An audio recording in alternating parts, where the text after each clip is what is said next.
শুধু পাশাপাশি থেকে একসাথে ঘুমিয়ে এক ছাদের নিচে থাকাটাই তো সংসার না নোমান। তুমি বলো, তুমি একটা মুহূর্তের জন্য কি অনন্যাকে ভুলতে পেরেছো? কোথায় যাচ্ছ? বাইরে একটু কাজ আছে।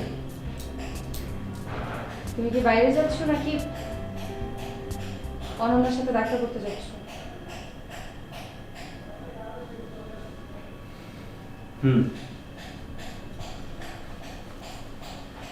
তুমি যাবে না। প্লিজ আজকে আমাকে বাধা দিও না। আমি বাধা দেব? আমি তোমার স্ত্রী না? সেটা কি আমি কখনো অস্বীকার করেছি? তুমি আমাকে বোঝাও, কোনো একটা জায়গা থেকে কি আমি তোমাকে বঞ্চিত করেছি? বলতে পারবে? শুধু পাশাপাশি থেকে একসাথে ঘুমিয়ে এক ছাদের নিচে থাকাটাই তো সংসার না নোমান। তুমি বলো, তুমি একটা মুহূর্তের জন্য কি অনন্যাকে ভুলতে পেরেছো? তার জায়গায় কি তুমি তুমি কখনো আমাকে বসিয়েছো? প্লিজ আজকে এসব কথা বলো না, প্লিজ। না, আজকে আমাকে বলতেই হবে। কি করেছিলাম আমি? কেন বিয়ে করেছিলে আমাকে? তাহলে কি তুমি তোমার অর্থনৈতিক অভাব ঘোচাতে আমাকে বিয়ে করেছিলে?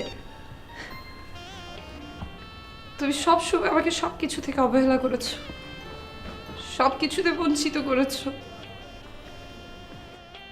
নোমান।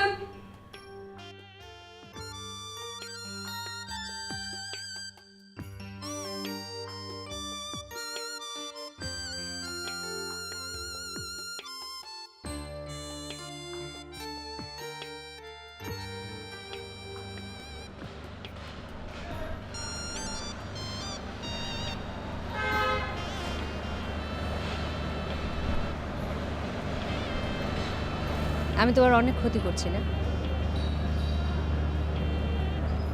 তোমার কি মনে হয় যা ঘটেছে, যা হয়েছে, তা কি শিশিরের দ্বারা সম্ভব?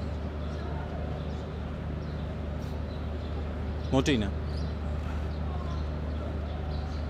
আমি খানিকটা বাধ্য হয়েই তোমার কাছে হেরে গিয়েছি, অনেকটা ইচ্ছে করি।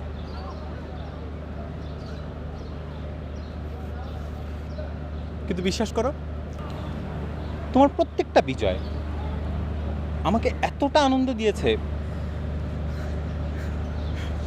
আমি তোমাকে বোঝাতে পারবো না। তাহলে আমাকে ফিরিয়ে দিয়েছিলে কেন? কি করার ছিল আমার?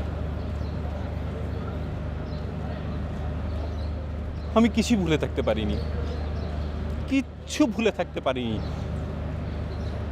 কিন্তু একটি কথা আজ তোমাকে বলতে চাই, আমি তোমাকে তখনও অনেক ভালোবাসতাম।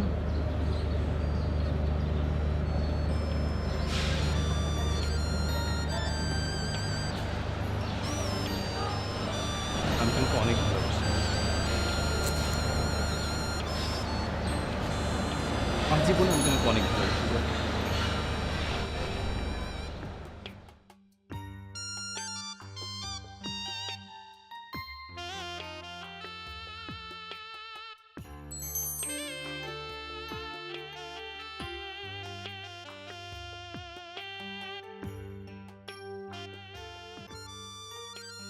আমাকে খোঁজার বৃথা চেষ্টা করো না। আমি অনেক দূরে চলে যাচ্ছি, আর যা করেছি বাধ্য হয়েই করেছি। তুমি ভালো থেকো।